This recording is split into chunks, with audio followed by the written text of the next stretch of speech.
Welcome back, friends. We are learning to be Yishak Arama, the Akedat Yishak on Parashat Vayishlah, and our emphasis today is going to be just on one pasuk, which talks about the incident between Reuven and Bilha. Now, what exactly took place in this pasuk is unclear.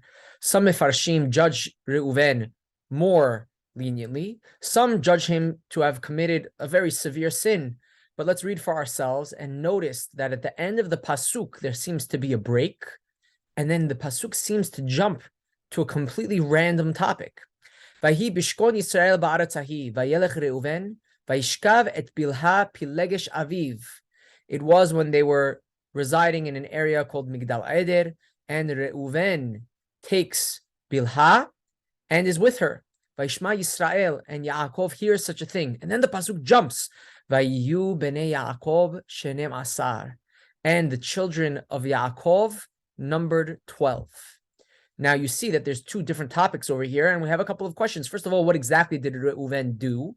That's not what we're going to be dealing with. Some say that he actually was with Bilha. Some explain this as a power play to show that Reuven was the dominant brother, was going to succeed his father, and to show all the other brothers that he was the Bechor. Some just say that he was moving the beds in order to prefer his mother Leah to get treatment and be taken care of by Yaakov. But that's not going to be our focus. Our focus is going to be the very shocking change of topic in which after this incident, in the same pasuk, we are told that the children of Yaakov are 12. Why is this relevant to this specific pasuk? What does this have to do with anything? We're going to see that Rabbi Yitzchak Arama provides three different answers. And the last answer, which seems to be his preferred answer, is going to be favored because of it's fitting within the context of the larger Parasha as a whole. And here we're going to be able to appreciate how Rabbi Yitzchak Arama shows that these different interpretations, while many of them, all of them really have a substantial weight, this third interpretation is best because, as we said, it fits with the context of the narrative of the Parasha as a whole. And that is always something to keep in mind when we are giving interpretations to Pesukim or to phenomena that are difficult to understand. So let's see his first answer. Matzati katuv she'im zeh hayu shenem asar. Why is it saying that right now they are 12? This is to show you that after the incident of Reuven, of what he did, he got demoted from his status of a Bechor, which has the double status, and it should have been counted as 12 sons. Reuven has a double, 13. No, but now this has been taken away from him. And now the sons of Yaakov are 12. No one has earned the Bechor right. The Bechor right is taken from Reuven. And now it's only 12.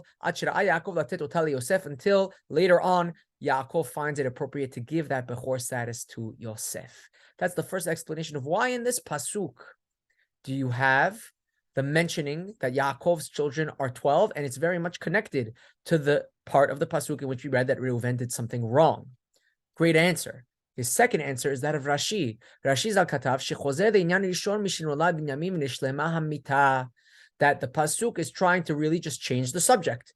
The beginning of our Pesukim, our Perek, was talking about different things, and it mentioned that you have Binyamin that is being born, and now we went to the topic of Reuven that he sinned, and now we're going back to that original topic and telling you that all of the sons of Yaakov have now been born, and you have 12 sons, referring back to the fact that Binyamin was born. That's one of the explanations of Rashi, also fitting within the larger context of the larger set of Pesukim. And his third answer, which would be Yitzchak Arama, really appreciates because it really fits with what happens afterwards as well. That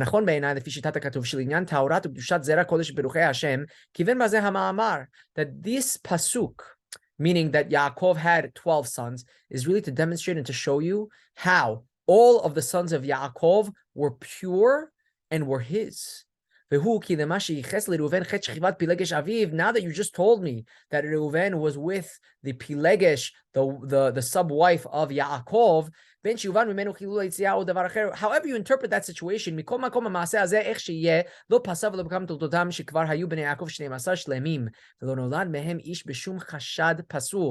might potentially think that, of these 12 children, how many of them are really Yaakov's? Maybe after the incident of Reuven, maybe you would say that one of the children of Yaakov is not really a child of Yaakov, but rather there was a huge scandal that took place, and one of the children was born by Reuven. No, the pasuk is coming to tell you at the end, Vayu b'nei Yaakov shnei masar. No.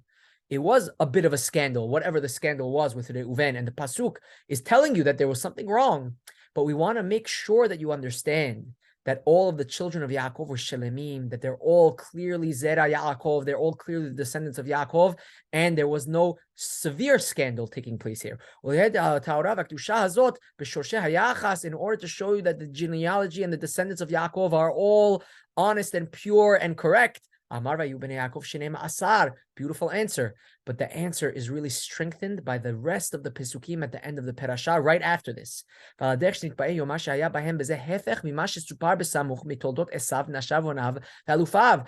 end of our Parasha, you're going to notice that there is a tremendous amount of Pesukim dedicated to the descendants of Esav and the positions in which they held and who their parents were and what everything is going on. And when you read those Pesukim, you'll see that there's a lot of incest, that there's a lot of games being played over here, and the children are mamzerim, and we don't know whose child is who, and there's a lot of mixtures going on over here, and that is why these Pesukim are coming to show you that yes, there was a minor scandal in the house of Yaakov, but you have to understand the larger context here, that compared to the family of Esav, this is nothing. Look how terrible, look how disgusting it is in the houses of Yaakov amongst the Goyim, and look how pure the family of Yaakov is, and look how beautiful this interpretation fits with the larger context of the Parasha. They're all mixed together, the family of Esav, as you will read in the Parasha, as you read in the Pesukim. But the house of Yaakov was Shalem, it was pure, it was Kadosh, and this is why that Pasuk is ending off with Vayu b'nei Yaakov Shenem Asar, that the scandal was not as big of a scandal as were amongst the Goyim, amongst the family of Esav. Chazak Baruch, look forward to reading with you next week, Parashat Vayeshev, Rabbi Yishak, Arama, the Akedat Yishak.